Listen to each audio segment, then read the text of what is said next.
Jamie, Yeah. I'm just gonna grab myself some water and I'll be right back. Okay, sounds good. We'll wait for you.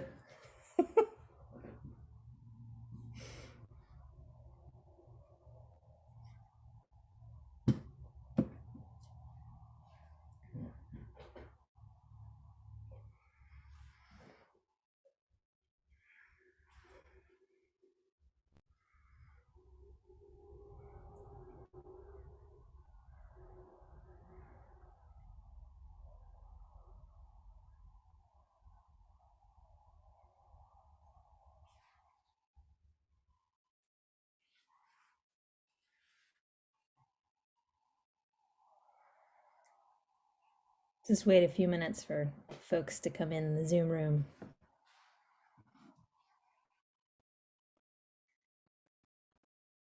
Would you like me to put my slides up later or sooner or? It's up to you. If you'd rather be a large person on the screen or a small person on the screen. I'll start as a large person on the screen. Okay, sounds good.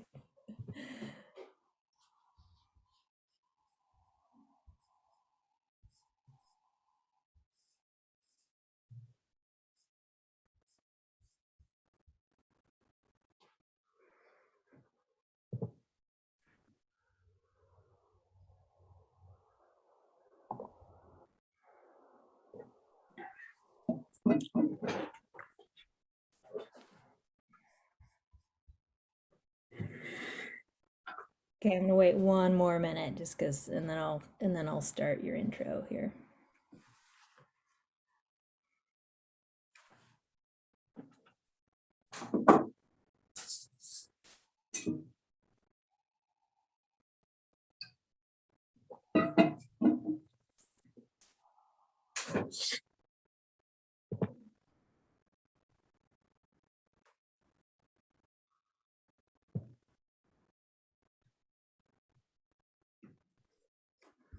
Okay, well, let's go ahead and get started while people trickle in here. Well, welcome to the Integrative Biology seminar for today.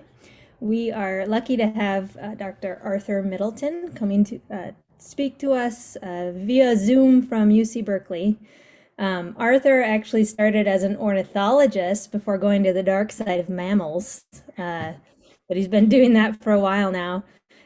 He had graduate training at Yale to start for a master's degree in environmental management before he went to the University of Wyoming and started working with Matt Kaufman and earned his PhD there in ecology.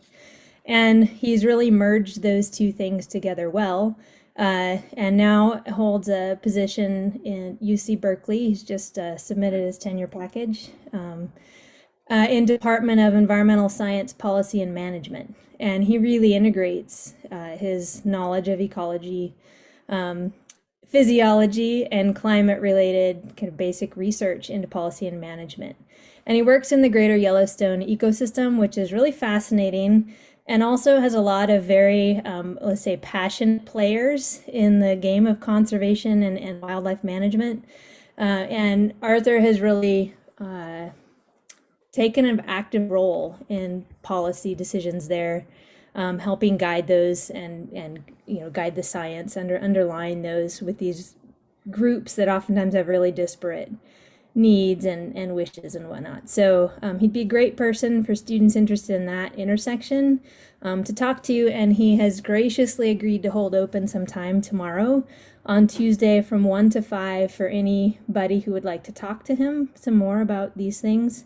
And if students want to meet in a small group to meet during that time, that would be fine too. So you can contact me, and I guess I should probably put some contact info in the chat. So if you are interested in meeting with Arthur, just let me know. So with that, I will let you take over, Arthur, and tell us more. I don't have the title of your talk, so you're going to have to give the title of your talk. Okay. Thank you. Sure. Well, thanks, Jamie. Can you hear me okay? You can see me okay. All right. Thanks, Jamie, and to the department for the invitation and introduction, and Teresa for helping, facilitate and get everything lined up and set up. I'm glad to be with you all. I'm sad that I am not there with you in person. I think we had high hopes back when we first discussed this, that we might be at that place, and unfortunately we're not. So, but I'm still glad to be with you virtually and to talk with you about what I'm just gonna pull up here on my screen, which is the ecology and conservation of ungulate migrations in the greater Yellowstone ecosystem, which is a topic I've sort of increasingly worked on in recent years and is near and dear to me for a variety of reasons. But I thought, especially since I'm not there to kind of meet with you all and be engaged with you in person and have meetings and coffees and things like that, I just start by telling you a little bit about kind of what I've worked on and why. And so really, I as someone who now manages a research program here at Berkeley, my interests, I would say, have been in wide-ranging wildlife that, because of what they eat and how they move, seem to disproportionately influence the ecosystems and the food webs that they're part of. But for the same kinds of reasons, what they eat and how they move are disproportionately affected and are affected by people. And so we've kind of tended to move back and forth along that basic to applied kind of spectrum to think about the ecology that's important for us to understand, but on occasion follow that all the way over into the kind of policy and management realm to think about some of those conflicts and solutions to them. My work has been both in the Northern Rockies, we're going to talk about today, the greater Yellowstone, on kind of the major players there in the large mammal food web, one that includes domestic animals and even people. And then we've got other work done in the Southern Andes and the Patagonian steppe on similar species and interactions down there. I won't get to talk about that today, but I mention it in case folks want to connect about any of that at another time. Most of the work draws on kind of this incredible revolution we've had in our ability to track wildlife using VHF and GPS technology and see further into the sort of hidden lives, if you will, of wide-ranging wildlife, and then to use advances in remote sensing and modeling to connect those movements to attributes of the landscape or to disturbances that help us understand why animals are moving and behaving as they do. And I've done this work and increasingly do this work with talented students and postdocs here. You can see most of the current folks here now who have played, or Justine Smith is a recent alum of the lab, who's now at UC Davis, but all of whom have played some role in some component of the work that I'm going to talk about with you today. And I want to talk generally about migratory behavior, and particularly migratory behavior in ungulates. I'm sure many of you are heard at some level about these grand, incredible migrations of whether it's barren ground caribou and the boreal and Arctic, or wildebeest and gazelle and zebra in the savanna systems in Africa. Then I want to talk about a number of others. We're discovering this phenomenon is more widespread and around the world than we thought before. But I want to make sure everybody's on the same page. What are we talking about when we talk about this migratory behavior? What I'm not talking about is individuals or populations that spend all their time in the same habitats year round, but rather those that are moving, or populations, some of which are moving some distance to an altogether distinct part of the landscape and non-overlapping set of habitats for the summer or the wet season of the year. And I've been interested in these because they're interesting and fascinating ecologically, but also because they're imperiled in many settings. And so we could look at, for example, a global review a bit more than a decade ago that looked at these broadly and found a lot of major migrations are gone. We knew they were there, now they're not. Many others are declining. Very few are protected, truly fully protected, because they move such distances that it's hard with any, park or protected area to fully encompass those year-round movements. And so there's still exposure to a lot of human impacts. And many at that time, I think less so now, are still really undocumented, poorly known, and so lacking in a basis or even sort of beginning a deeper conversation about protections. And threats generally included overhunting and habitat loss, and as well as physical barriers that simply sever migrations and cut seasonal habitats off from one another.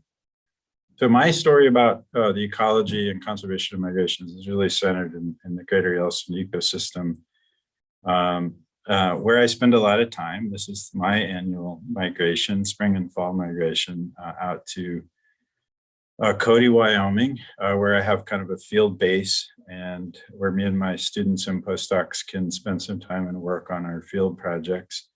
And so we spend the months of the summer out there, and a lot of this work is based there. And I'm fortunate to be able to take my family. Those were my two little kids on the top right of the screen, June and Eve, who've been tagging along on field work in the last few years. And it's a great system to be able to work in. Big picture, this is where we're talking about in the West. This is a 22 million acre ecosystem in the heart of the US West, encompassing parts of Wyoming, Montana, and Idaho. And it's kind of compelling as a study system for a variety of reasons. One is that we have kind of a gradient of protections from strict protection in 4 areas of the national parks to this multiple use landscape with 500,000 people living there, playing there, doing economic activities of all sorts there, including agriculture, mining, guiding hunters, and more. And it's a system that has all the hoofed mammals, all the ungulates that migrate in the West. It has all the large carnivores now that we have anywhere in the West. And it kind of has most of the stakeholders that we find in any Western landscape, whether that be the federal land management agencies and wildlife management agencies, the state wildlife and land management agencies, and county governments that are engaged in decisions that affect wildlife. And to go a little further into the cast of characters here that I have worked with is this diverse group of migratory ungulates. So elk, mule deer, pronghorn antelope, bison, bighorn sheep, and moose, these 6 species that migrate sometimes short distances, maybe 30 kilometers, maybe more of an elevational migration. But as far as 250 or more kilometers twice each year. And the pace of discovering actually some of the longest and most extraordinary migrations has been pretty striking just in the last decade. Some of the most surprising discoveries have been made. So it's been a really interesting time to be working on these species in that landscape. And so I want to talk a little bit about why these animals migrate and what sort of what we've learned from some of our studies that has brought additional evidence to the table about the drivers of migration in ungulates. Ever since some of the early seminal studies starting to explore this phenomenon, we've had this kind of dual explanations, hypotheses for the evolution and persistence of migration in ungulates. And one is prolonged access to high quality forage. And so I'm showing you a picture of this particular kind of landscape where we can get migration, which is these northern temperate mountain landscapes where snow melts and recedes up the slopes and grass flushes green kind of behind it. I'll talk a little bit more about this in a minute, but where there are gradients in forage quality that can be exploited across the landscape. And then secondly, a reduced risk of predation. And so the idea here being that some predators that exploit ungulates tend to go where those ungulates are in the winter, the dry season, and set up their own den, have to deal with their own offspring. And when ungulates go away at the beginning of the growing season to get higher quality food, there's a fleeting period of reduced mobility for the carnivores that leads to a reduced risk of predation for the prey. And this may contribute in some settings to the greater productivity and abundance of the migratory herds. I'm going to focus on the first and primary hypothesis for migration and ungulates in this talk for a few minutes. What it really gained a lot of momentum in recent years in this field is the forage maturation hypothesis. And this takes note that when plants get bigger, forage intake is high at these kind of larger, more mature forms. But forage quality, which for ungulates is really about its digestibility, how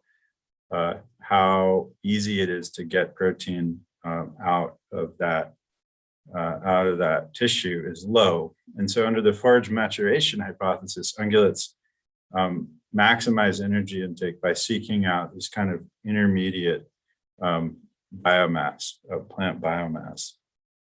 And so this just says that the rate of energy intake is highest at that intermediate forage biomass. And a normalized difference vegetation index is a way of estimating this on the landscape. And so if you kind of look at the right-hand curve, think about the course of a year on the kind of landscape I work in, and think about NDVI as an index of greenness. Early in the year, in the winter months, bare ground and snow, it's not green. But then you're seeing that green up, that increasing curve, that stasis, during the peak of the summer, and then the brown down late summer into the fall and back into the winter. And so what we think of in these systems as a intermediate forage biomass is this point of the peak green up on any given pixel, if you will, on the landscape or patch that one of these ungulates can visit in its home range. And we can think of this and quantify this as the instantaneous rate of green up. And we can make the prediction that during the spring and into the summer, these ungulates, if they're perfect migrators, and if the forage maturation hypothesis is supported, they're going to visit sites across the landscape at peak green up.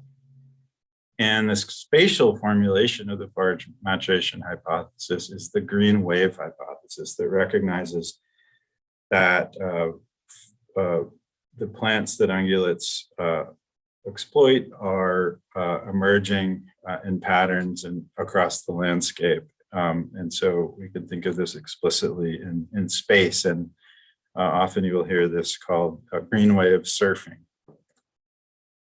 And so one of my colleagues, Jared Merkel, led some of us in a study to see how general this pattern was in ungulates in the greater Yellowstone and a few other systems. And what this study provided us with was pretty strong evidence that, accepting some variation with some of the species, that particularly mule deer, moose, to some degree elk, really do surf the green wave and select for this intermediate forage biomass as indexed by NDVI across the landscape. And so this was good evidence that we're on the right track for understanding a key driver of migration in the system. And we went a step further to ask, well, what does it matter?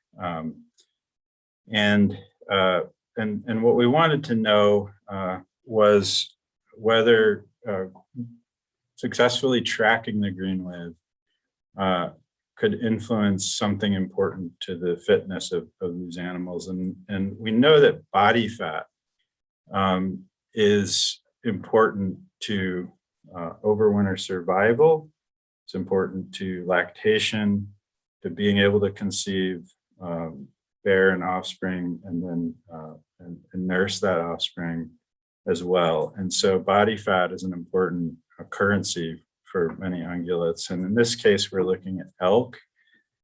I have worked a lot with the Clark's Fork elk herd, which is a herd of about 4,000 animals, partially migratory herd in the northeastern portion of the greater Yellowstone ecosystem. And this herd winters out in these areas kind of to the right-hand side, to the east of the map that you're seeing. These pink squiggly lines out to the east, they're moving around in their winter range. Then they're moving upwards in elevation, 40, 50, 60 kilometers to the west up into wilderness areas and inside of Yellowstone National Park. And for those of you that have passed through or spent time in Yellowstone, they're ending up in the upper reaches of the Lamar River inside of Yellowstone National Park. And what we did here is we took GPS data, pretty fine scale GPS data for about 90 elk cows, for which we had repeated measures of body fat over about 3 years. And I worked with colleagues John and Rachel Cook, who at that time, well, and still are at the Starkey Experimental Forest in La Grande, Oregon, who had developed methods of rapidly estimating elk body fat based on rapid field assessments. And so that's what they're doing here with a GPS collared elk cow. And this is just a swatch of data from 5 individuals, just showing you kind of what information we're working with and trying to link back to measures of green wave tracking. And so you're seeing like these lower body fat levels in the 3, 4, 5, 10% range in March, in late March here. And then you're seeing the increasing body fat levels over the winter, and that cycle repeated through multiple years. And we're interested here in the degree to which green wave tracking explains some of this variation that we see in late summer. This would have been estimated in mid-September in these female elk. And I just want to show you at the top here the kind of greenness landscape under the hooves of these elk, if you will. In red, in each of these little thumbnails, you're seeing the movements, the GPS locations of resident female elk in this herd, and in black are migrants. And you can see March, May, June, late June. You can see the sort of expansion of greenness and the retreat of snow up into the west side, into as I said, the upper reaches of Lamar. And you can see those migrants seem to be tracking that. And we developed the metric that we developed here for green wave tracking was that we ranked individuals by how many days after that peak instantaneous rate of green up an elk cow hit a pixel.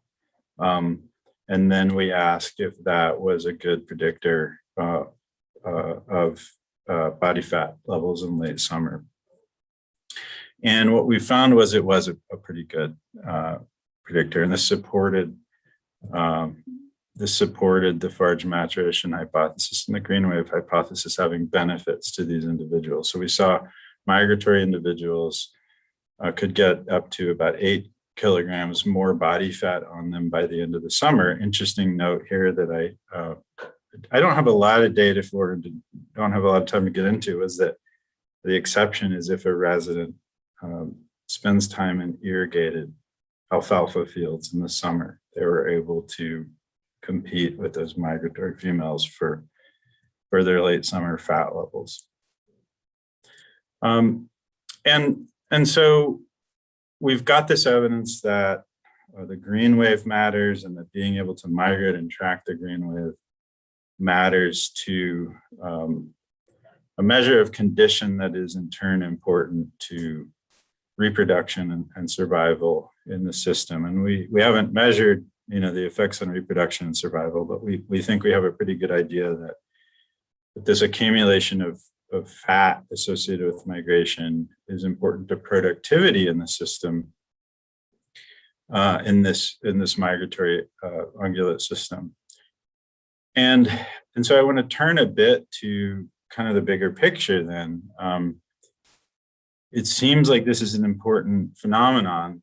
Well, how important is it across the system? How much do we see this behavior repeated in these elk herds around the system? And when I started thinking about this about a decade ago, it was pretty evident that there was a good bit of information that could be brought to bear on this, specifically, tracking studies around the ecosystem, but there was nowhere to go to kind of aggregate that and look at that together. And so I set about kind of reaching out to a variety of agency and university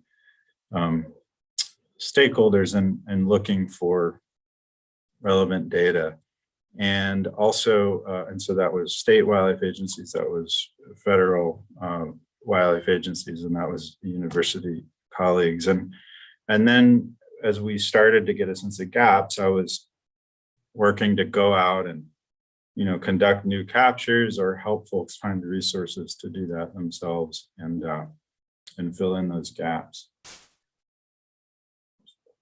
And the picture that we assembled over time was pretty striking, and it started to show that elk migration is a really widespread phenomenon around the ecosystem. And here you're seeing a partial picture of that. You can see that Clark's Fork elk herd that I told you a little story about. There's about 4,000 elk in that herd, but then you can see, the Cody, the Wiggins Fork, Jackson herds kind of going around clockwise here, and I could name them all, but we've now mapped out, depending on how you define the ecosystem, you can come up with anywhere from a dozen to about 20 or 21 of these partially migratory elk herds that are important to that system. As I said, they tend to be partially migratory. They tend to have some residents and some migrants in them. Usually they're dominated by the migrants, and they vary in size from, a couple thousand individuals up to 11 to 12,000, which I think is the largest, the Jackson elk herd at this point. And we've started in a number of other studies that I'm not going into detail on here. We've seen that we've got this range of migration distances from 30 up to 225 kilometers, depending on the herd individual. Average spring departure of about May 11th and a return back to winter range of about November 2nd. And what I want to just underline for you here is, now that I've told you what I told you about the apparent relationship between migration and body condition and fat and potentially population productivity, just sort of think about this phenomenon at that scale of these animals moving into the high country, getting the grass, building that condition and moving back out into the outlying areas of the system in the fall and the winter. And this is something like 5 million kilos of biomass in these migrants, performing that seasonal migration twice each year. And so it's impressive and important, especially when you consider that these animals are the prey of many species in this system. Outside of, and so you think of the grizzly bears and the wolves that we think of in association with core areas of the Yellowstone ecosystem, or the scavengers, the ravens, the eagles, foxes, coyotes, and others. That certainly is all important to tourism and recreation that's associated with Yellowstone National Park. And as these animals move outside the parks, they're subject to a regulated harvest, on the national forests and on the mixed use public lands and private lands outside the system. That's economically important, outside the parks, I should say, that's economically important in the gateway and other communities around the ecosystem. And so I'm simply making the case to you that this is a really important phenomenon to the ecosystem writ large, if you ask me. And a student in my lab, Sam Maurer, is working right now on a review and some key stakeholder interviews to kind of get us a better picture of an ecosystem services perspective on the multi-species ungulate migrations in the greater Yellowstone. So I'm looking forward to her results. And it's not just elk, it's all those species, as I said. And here I'm showing you, again, it says elk migrations, now they're all in green, but I'm adding in purple the red desert to Hoback mule deer migration, this really long distance deer migration from right around I-80 where these animals winter. If any of you have ever driven I-80 through like Green River, Wyoming, you've driven past them maybe in the winter. And they go almost all the way up to Jackson, Wyoming on their summer ranges, or the pronghorn population that winters around Pinedale, Wyoming, and populate. It's part of populating Grand Teton National Park with pronghorn in the summer. If I showed you all of the migratory ungulates and on a map in the system, it would be, well, first of all, only very recently have we gotten close to being able to show that. So I don't have those maps yet, but if I did, it would be almost overwhelming, because these kind of spaghetti strands would cover really the entirety of the ecosystem. What I want to turn to next, though, is that why I came to see this as such an important phenomenon to look at from a conservation, a policy, a management perspective. And so what this is showing you is these ribbons of kind of land under the hoofs, if you will, of these animals as they move from their winter migration to summer range. And what you can see here is that they're crossing lands managed or owned by kind of a dizzying array of entities, from the Park Service to the Forest Service, BLM, state agencies, and many private landowners. And so when private lands become very important in this story, key bottlenecks for the pronghorn, where these animals kind of squeeze through a constraining landscape, are privately owned. There are about 48, 50 private landowners in the migration corridor, the red desert Hoback mule deer. Or another way of looking at this, for instance, for the elk herds, is that on winter ranges, they can spend up to 80% of their time all winter on private lands. And often that's kind of working ranches. And so it really highlights I think, a conservation kind of frontier in this ecosystem, which is the conservation and stewardship of the 30% of the ecosystem that is privately owned, but is often some of the best and most important wildlife habitat, and is directly related, when you look at these migrations, to what we see and experience in the public lands, in the wilderness, and the national parks, because they're co-managing the wildlife really across those jurisdictions. A lot of this private land is really big swaths of really well stewarded habitat, and this is, you know, this is ranch land right here near Cody, Wyoming. But there are threats disproportionately on those working lands too. Some of those are direct threats, others are sort of indirect threats. But you know, residential development, this is a big and growing concern with the movement of folks under COVID to want to live in remote places and work in remote places. And those places include a bunch of the communities in this ecosystem where the available space is ungulate winter range. And so this is a big and growing issue. Disease and forage competition with livestock, crop damage and the nutritional subsidies associated with livestock. There's energy development, fences, roads. So there's a host of issues that we may want to be aware of and be managing once we know the importance of this phenomenon. A postdoc in my group, Laura Gigliotti, is working on the kind of the development piece.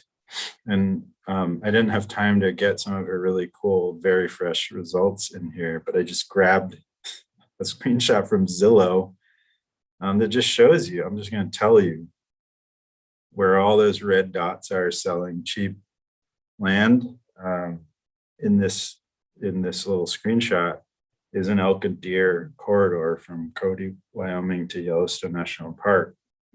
And you can see a lot of that all around the ecosystem, and we're trying to get a handle on what that means for these populations. The early kind of results from Laura's work is that once we get to about 3% of the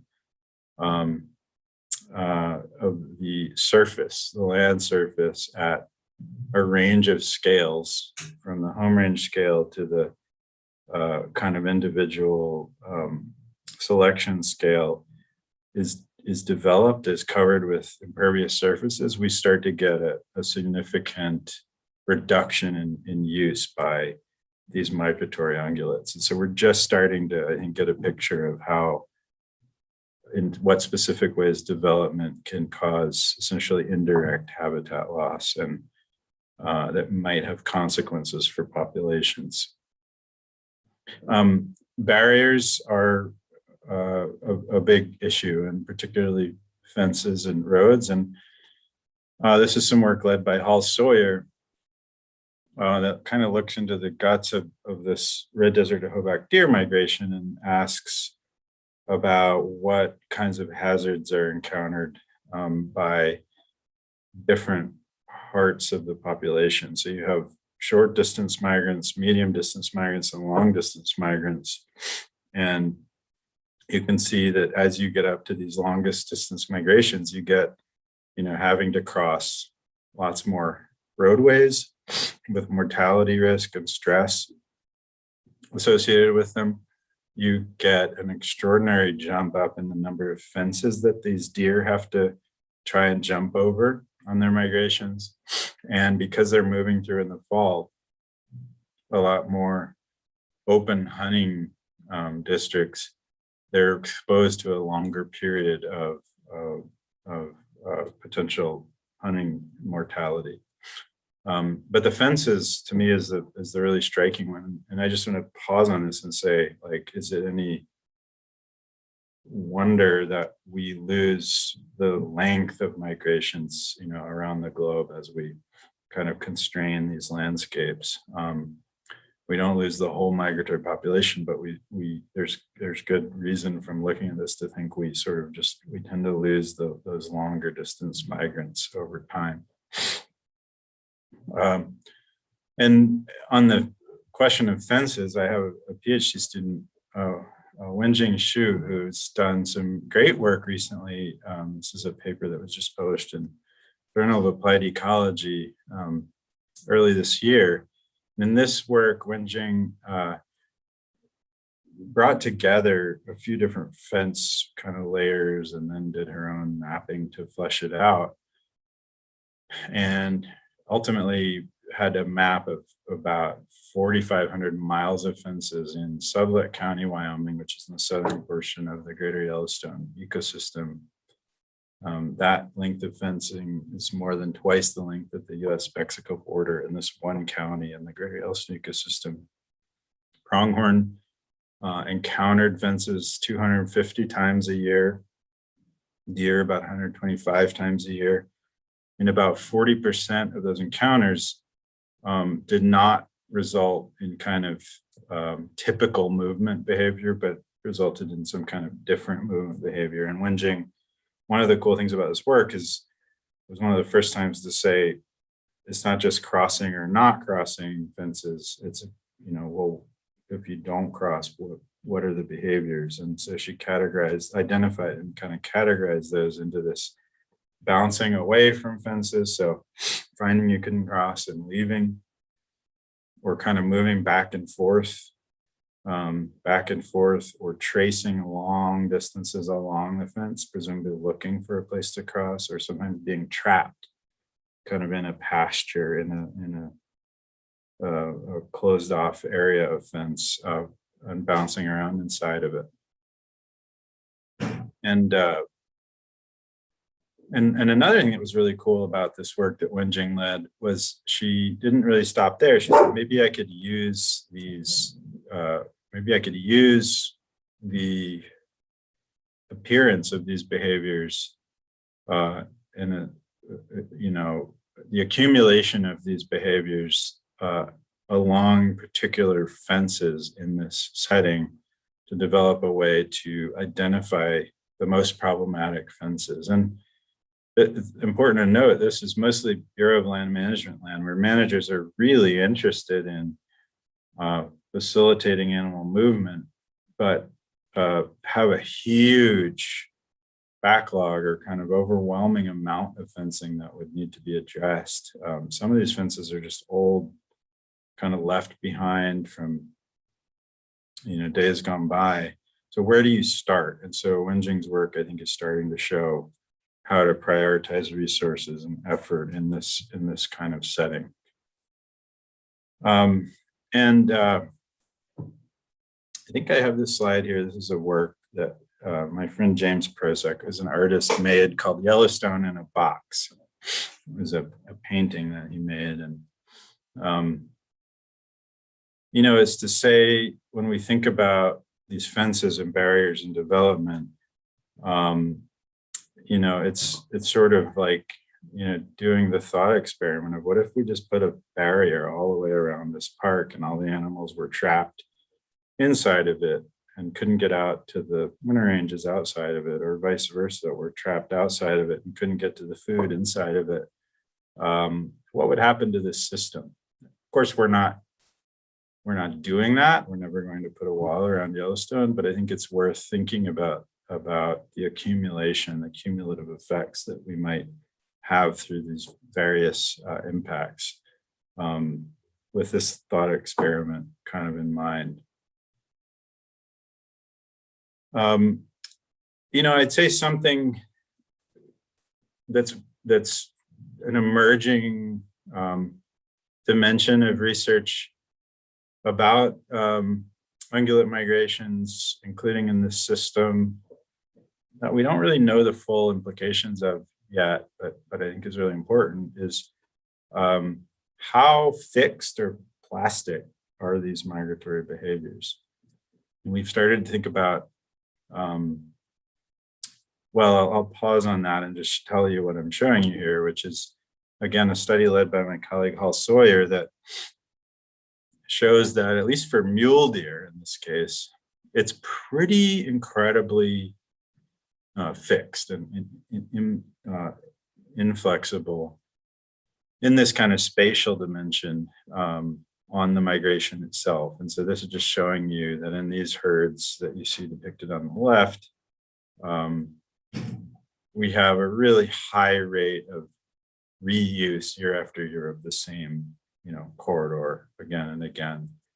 And this is kind of what that looks like. This is 6 years of, I think, of 2 different deers, I think spring migration mapped out. I mean, you can see it, they're virtually walking on the same foot, steps. But, those are starting to seem like the exceptions. The species that are that kind of inflexible are starting to seem like the exceptions. And I'm going to have to quickly move through a few slides here that illustrate the flexibility. But I mean, here's a sort of a image showing you the flexibility and the propensity to migrate. Here we have, this is the proportion of long distance migrants, short distance migrants, and residents in elk across the greater Yellowstone ecosystem. And we're finding a good bit of switching that we weren't aware of before between these strategies. 10 years ago, I'd have told you, no, they don't seem to switch, because I was using one GPS data set and one herd for a few years. But as we've accumulated data across lots of individuals and lots of populations, we're starting to pick up on many more of these switching events. And so I've said something about flexibility and the propensity to migrate. Here's another kind of axis for flexibility, which is timing. And when we look across all these elk herds around the ecosystem, we can see this huge kind of scatter in migration timing. So here's one figure at the bottom right, which is arrival on the winter range for different populations, and each dot is an individual. So you could look at one population in 1 year and just see many weeks of different arrival times, and you can see a lot of types of variation in that figure. So we see all this flexibility. I picked this one figure though, because that's the one out of like spring migration timing, summer range arrival, out of everything we could look at. It's the one that shows a trend over the 20 years we have data for, and that's fall migration and arrival on winter range. And the trend is pretty striking. We've seen this 50-day later arrival on the winter range, and we can't really explain it yet. We think it might have to do with snow depth, lower snow depths up in these high elevation plateaus where these animals summer. Maybe there's less snow at earlier dates than there used to be. But it's, any of you who work with snow, you probably are wincing here, because you know what it's like trying to estimate something about snow depth, and we just haven't been able to. I can't give you a firm answer whether that's a driver. Change in snow depth and snow accumulation is driving this trend, but we're seeing that trend. But we were interested in this kind of question about plasticity, and so same student I mentioned earlier, Wenjing, led a review. It was kind of a fun group project, just asking. We think about propensity to migrate, timing of migration, and the spatial aspect of migration, which is about fidelity really to those routes and seasonal ranges. What evidence do we see across species? And what we found is there was evidence of plasticity in all those dimensions in 27 ungulates globally, and that mule deer and a couple pronghorn examples and others really start to look like exceptions. And so I think this is changing how we think about these and making us wonder how resilient to disturbance and change some of these populations may be, maybe more so than we thought. Another recent group project is asking along that line, can we restore migrations? And if we look across taxa, how often has that been attempted, and has it been successful or failed? And getting into habitat versus population versus behavior restoration. And so, and that should be coming out before too long. It's been really important to me for reasons I hope are now obvious to you about, the importance of this phenomenon and the relevance to, or the need for coordination and understanding across all these jurisdictions to kind of go past the science and tell the story to a broader public. And so I've been really lucky to work with some talented folks to do that. Joe Reese is one, a photographer, Jenny Nichols, a filmmaker, and James Prezik, an artist. And we based a lot of this creative work on following the Cody elk herd, one of these migrations that sort of spans the deep wilderness all the way out to the working, ranches in the system, and following it and telling its story. And I'm not going to talk a lot about that. I'll just show you a few little snippets. One is to tell you that that's hard. And this, I think, picture shows you why it's hard for a photographer, say, like Joe. There's 8 elk in the middle of this picture going up to a 12,000 foot mountain pass, which is one of 3 passes like this on their spring and fall migration. And so, imagine trying to put camera traps and get high quality images of this. And so it took us a number of years to do that, but we had some success, and Joe just did some extraordinary work to document this, as did the others, to kind of show what this phenomenon looks like, and the sense of scale and movement and abundance and kind of struggle that is involved and inherent in these migrations. And ended up being able to produce a range of products, a really exciting collaboration with National Geographic, where we made, their version of a map of all the migrations, some op-eds and some books and talks and other things. And with this as one kind of influence among a range of others, by, nonprofits and other scientists and a whole host of folks. We've seen some policy changes starting to come into play, but I forgot to show you, one of the, I think, biggest, things that we produced that was the most involved and fun, maybe didn't have the largest audience, but was a multidisciplinary museum exhibit that traveled around to a number of places and allowed us to kind of bring people into the story as a physical, kind of space. And so that was one major product of this part of the work. And so we've seen, as one example, Wyoming, a new executive order on protecting pronghorn and mule deer migration corridors. We've seen a number of other states, kind of a little bit of a laboratory of the state's approach to this issue. And I think this is a big deal, partly, or over time it can be a big deal, partly because this phenomenon is widespread enough that it's taking actions to conserve these corridors and seasonal ranges can matter at a pretty large kind of landscape scale. These are many of the migrations in western Wyoming, for instance.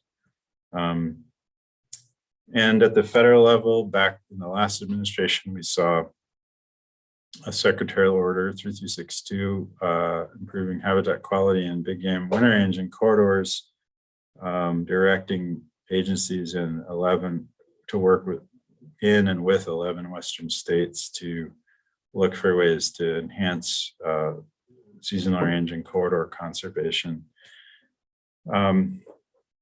And in this current administration, we've seen in kind of some of you may have been aware that in early in the administration, President Biden issued an executive order focused on climate. And as part of that, there was a request to agencies to look for ways to advance this vision of conserving 30% of the lands and waters of the US by 2030.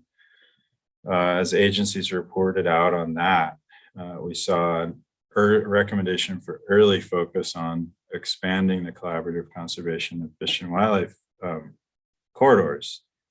And so we'll see kind of how that plays out. But one thing I'd note is, for example, the USDA has started kind of rolling out a variation of the Conservation Reserve Program, the largest private lands conservation program, I think, in the world, for grasslands and rangelands, with wildlife migration corridors, ungulate migration corridors as a priority habitat for those enrollments under CRP, which is an important opportunity for rewarding and kind of bringing private landowners into the fold on conservation of these corridors.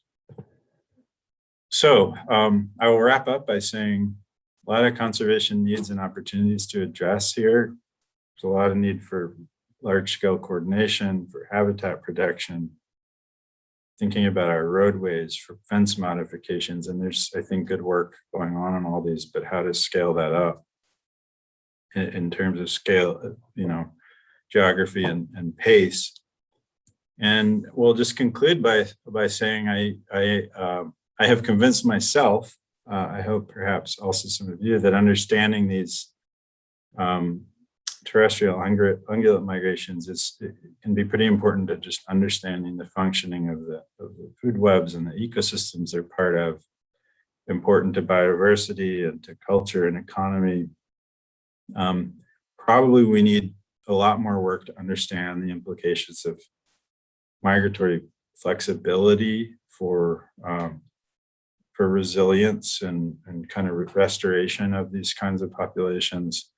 And I think it's been a great place where the kinds of work that we do as ecologists is playing a role in policy and management. As always, there's a lot of kind of collaborators and funders and partners involved in doing the work. And so just a shout out to them. And I'll just say thanks, and thanks again for having me, and I'm happy to answer questions. Thank you so much, Arthur. That was really an interesting talk. I feel like I have a ton to think about. Those of you who are with us, if you have a question, you can put it in the Q&A, or feel free to turn on your microphone and voice your question for Arthur. And I guess while you're thinking about that, I'll give you some of mine, because of course, as a migratory biologist, I have a lot of questions, and you addressed some of them. I was struck by your first story, where you looked at the fat levels and whatnot, that it seemed like the resident and the migrants didn't overlap in winter habitat, that they were just slightly different. And I think your later some of the other papers suggested that this is quite variable across all the other ungulate groups. But is that true for that population? And do you feel like those are genetically distinct groups? Yeah, it's a really good question. You're right. You picked up on it. In that Clarksburg herd, well, there's about 15% of the migratory herd overlaps with like the resident herd, and the others don't. So there is kind of overlap and exchange there. I don't think they're so segregated to have kind of long-term consequences, at the kind of genetic kind of level. There's a lot of interchange, but it does get at another thing that's really hard in these populations, except for that one, because most of them, they're commingling on the winter range, which makes it really hard to detect if there's any change in the productivity of the migrants, because like all the counts and everything happen on the winter range when they're mixed up. And I think that's been a problem in many areas where you can sort of have declining migratory productivity and abundance, but it's diluted by being mixed up with these residents that are like eating alfalfa and hiding in behind, agricultural buildings from predators and all of this. So you're picking up on something that has important, implications around the system, but usually there's commingling more than in that particular herd. Okay, yeah, because I was interested if that might impact how much fat they need if they're in kind of different. It seemed a little snowier, where the migrants, at least those individuals that you tracked, were hanging Yeah. out. So anyway, that was Mhm. the thought that came to mind. So Bob Mason has a question. You may have mentioned this already, but what kind of cooperation is happening or not happening across national borders? For example, migrants between US and Canada or US and Mexico, if there are any. Mhm. It's a good question, and I have had limited, I've limited knowledge to offer because I just don't work in kind of a transnational population kind of situation. One of the examples that you would want to look at, or there's two that come to mind in North America. One is a few of the barren ground caribou herds up in, that move between Alaska and Canada. And I know they're kind of working groups and regular meetings and some efforts at coordination, but I don't know how well what coordination actually happens and how much it affects policy and conservation. The other one I would want to look at would be the pronghorn that move between Montana and I think Alberta and maybe Saskatchewan, up in the grasslands there, in northeastern and maybe central Montana. And again, I don't know. I know that there's some efforts at coordination of conservation and management, but I can't really speak to how that works or how effective it is.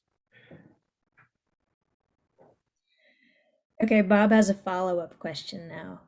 He says, if you were here, we could talk about my study species, because he loves to talk about his red-sided garter snakes in Manitoba that have pretty impressive migrations that fit into your working models. Only on the tens of kilometers scales, but that's a long way when Oh you're man. on your belly. Oh yeah, So that's that. thank you for that. I'd love to be able to talk about that. That brings me to mind. I work on this ungulate down in South America, the vicuña, which is a little camelid, about 40, 50 kilos, the wild precursor of the alpaca, the domestic animal, the alpaca. And we studied vicuñas up at like 12,000 feet in the Andes in northwest Argentina at a place called San Guillermo National Park. And they don't go anywhere. At first glance, it's like, I mean, they're amazing because they stand there in a relatively small area at 12,000 feet all year round in an incredibly harsh environment. And they've developed really great wool to deal with that environment. But we started getting movement data, and a student of mine recently did a little paper about their space use. And they make these daily migrations, basically, between the kind of meadows where they forage, but where pumas can kill them if they're not careful. And then they leave those to go to sort of sleeping at refuge habitats at night. And when you add up those daily migrations, they move a lot more through the year than all the ungulates I just talked about in this talk. So still different than your garter snakes, but also when you consider the context, it's pretty impressive. Yeah, he says, very cool, Arthur. Great observation. So in case you're not seeing those. I'm also as a when I think about migration and conservation, I think the partial migrant phenomenon and the flexibility and plasticity that's built into those populations is really interesting to me. And in the bird world, it really was not appreciated how many populations are probably partial migrants, and it's shielded sometimes when you have, a really big range for summering and wintering. What are the individual movements happening there? And it's harder to see until you have these telemetry methods. Yeah, But absolutely. Yeah, it seems with these ungulates, you have the capacity to track them a lot longer than we do, in terms of limitations of battery size and all that kind of stuff. Yeah. Um, do you, is there a sense that these migratory pathways are learned from parents? And because that's one way I feel like it could kind of break down this plasticity. Yeah. If a migration is lost, the pathway is lost because of a fence or whatever, can Yeah. that be recovered, or do you have a sense for that at all? You can probably see my dog Yeah, yeah. migrating from the floor to the sofa, an elevational migration in the That's right. background.